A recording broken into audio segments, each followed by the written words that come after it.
ஆயுத பூஜையில கருப்புசாமி கத்தியால இறந்த ஒரு பொண்ணோட கதை தான் இது. ஒரு கிராமத்துல ரொம்ப நல்லா ஆயுத பூஜையை கொண்டாடி இருந்தாங்க. அவங்க வீட்டுல இருக்கிற எல்லா கருவிகளையுமே எல்லா பொருட்களுமே எடுத்து வந்து கருப்பசாமி கோயிலுக்கு வெளியில வச்சுதான் பூஜையை பண்ணிட்டு இருந்தாங்க. அந்த இடத்துக்கு ஒரு பொண்ணு ரொம்ப ஆர்வமா வர அங்க என்ன பூஜை நடக்குதுன்னு பாக்குறதுக்காக.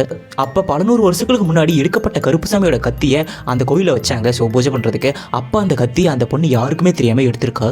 அந்த பொண்ணு அந்த கத்தி எடுத்த உடனே அந்த கத்தி அப்படியே செவந்து அப்படியே பளிச்சுன்னு ஒளி வீச ஆரம்பிச்சிருக்கு. அந்த ஒளி கொஞ்ச நேரத்தில் அதிகமாக அந்த கத்தி திரும்பி அவளோட மார்பிளே குத்தி ரத்தம் தேய்க்க ஆரம்பிச்சிருக்கு. அந்த பொண்ணோட சத்தம் கேட்டு கிராம மக்கள் எல்லாருமே ஓடி வந்து பார்த்தாங்க.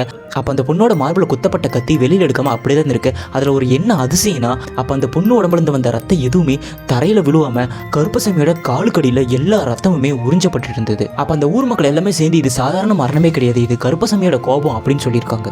அப்பையில இருந்து ஆயுத பூஜை அன்னைக்கு மட்டும் பூஜை பண்ணும்போது கருப்பசாமி கோயிலுக்கு எந்த பெண்களுமே வரக்கூடாதுன்னு தடை பண்ணிட்டாங்க. அதுக்கப்புறமா அந்த கோயில பூஜை பண்ணும்போது ஆண்கள் எல்லாருமே சேர்ந்து தான் அந்த கத்தியை தூக்குறாங்க, தனியாக யாரும் தூக்குறதே கிடையாது.